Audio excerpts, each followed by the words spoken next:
Apa? Prabowo beli alutsista banyak-banyak. Untuk apa?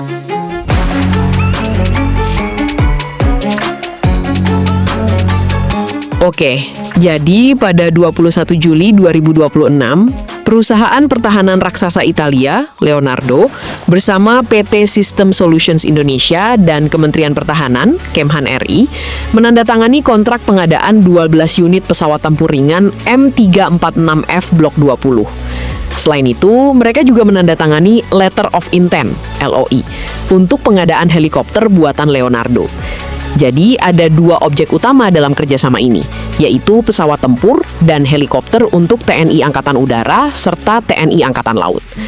Lantas, pertanyaannya, varian M346F yang mana yang dibeli Indonesia? Kemudian, helikopter apa yang dimaksud?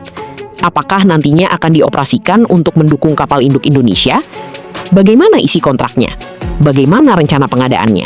Dan kapan alutsista buatan Italia ini akan tiba di Indonesia? Simak videonya sampai selesai. Oke, kita mulai dari pesawat tempurnya.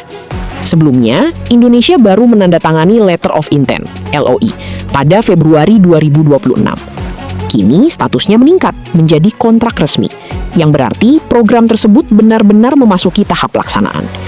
Jika sebelumnya sempat beredar kabar bahwa Indonesia akan membeli 24 unit, kini jumlah yang dipastikan dalam kontrak adalah 12 unit pesawat tempur M346F Block 20. Varian yang dipilih Indonesia adalah M346F Block 20 yang memiliki dua peran sekaligus. Pertama, pesawat ini berfungsi sebagai Lead-in Fighter Trainer, LIFT, yaitu pesawat latih tingkat lanjut yang digunakan untuk mempersiapkan pilot TNI Angkatan Udara sebelum menerbangkan pesawat tempur modern seperti Rafale dan pesawat tempur lainnya. Kedua, jet ini juga dapat berperan sebagai Light Multi-Role Fighter. Jadi, selain digunakan untuk melatih pilot, pesawat tempur ini juga mampu menjalankan misi udara ke udara maupun udara ke darat. Yang lebih menarik lagi, Indonesia memilih varian M346F Block 20, yaitu versi paling mutakhir dari keluarga M346.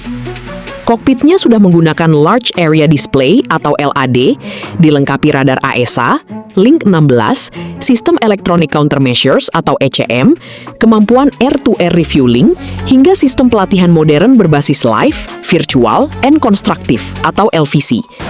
Dengan teknologi tersebut, para pilot dapat berlatih menghadapi berbagai skenario pertempuran yang jauh lebih realistis tanpa harus selalu menerbangkan banyak pesawat secara bersamaan. Hasilnya, biaya operasional dapat ditekan, tetapi kualitas latihan tetap maksimal. Istilah sederhananya, hasil premium dengan pengeluaran yang tetap efisien. Leonardo juga menyebutkan bahwa pengiriman pesawat ini diperkirakan akan dimulai pada 2030.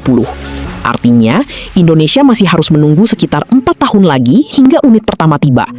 Waktu yang cukup lama, tetapi hal itu bisa dimaklumi mengingat tingginya antrean produksi dan banyaknya pesanan dari berbagai negara.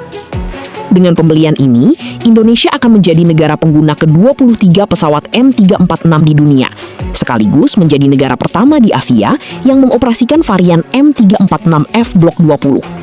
Ini menjadi pencapaian yang cukup membanggakan, karena Indonesia akan menjadi pelopor penggunaan varian terbaru tersebut di kawasan. Lebih menarik lagi, kontrak ini tidak hanya mencakup pengadaan pesawat, tetapi juga kerjasama untuk meningkatkan kemampuan industri pertahanan dalam negeri.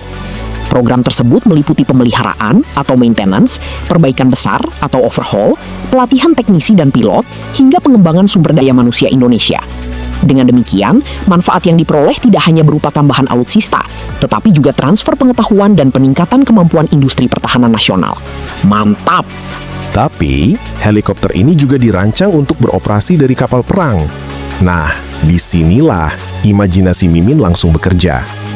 Seperti yang kita ketahui, Indonesia saat ini sedang menyiapkan pengoperasian ITS Giuseppe Garibaldi dari Italia.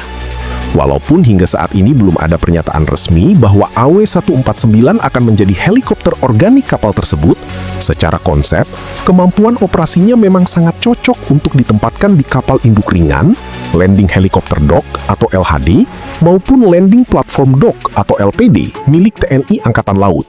Selain itu, penggunaan helikopter yang mampu beroperasi dari kapal perang juga memberikan fleksibilitas yang jauh lebih besar bagi TNI Angkatan Laut. Dalam situasi konflik, helikopter dapat digunakan untuk mengirim pasukan ke pulau-pulau terluar, melakukan patroli maritim, mendukung operasi khusus, hingga mengevakuasi korban tanpa harus bergantung pada landasan pacu di daratan. Sementara dalam kondisi damai, helikopter yang sama dapat dimanfaatkan untuk operasi pencarian dan penyelamatan, bantuan kemanusiaan, serta penanggulangan bencana alam. Jadi, satu platform dapat menjalankan berbagai peran sekaligus. Menariknya lagi, kerjasama dengan Leonardo tidak hanya berbicara soal pembelian helikopter. Sama seperti program M346F Block 20, Leonardo juga membuka peluang kerjasama jangka panjang, mulai dari pelatihan personel, dukungan logistik, pemeliharaan, hingga pengembangan kemampuan industri pertahanan nasional. Artinya, Indonesia tidak hanya membeli produk jadi, tetapi juga berpeluang meningkatkan kemampuan teknisi dan industri dalam negeri agar semakin mandiri di masa depan. Meski demikian, perlu diingat bahwa hingga saat ini dokumen yang telah ditandatangani masih berupa Letter of Intent atau LOI. Artinya, pengadaan AW149 masih harus melalui tahap pembahasan lanjutan, finalisasi spesifikasi, negosiasi kontrak, serta persetujuan pendanaan sebelum benar-benar berubah menjadi kontrak efektif. Dengan kata lain, rencana ini memang terlihat menjanjikan, tetapi masih memerlukan sejumlah proses sebelum helikopter tersebut resmi menjadi bagian dari kekuatan TNI Angkatan Laut.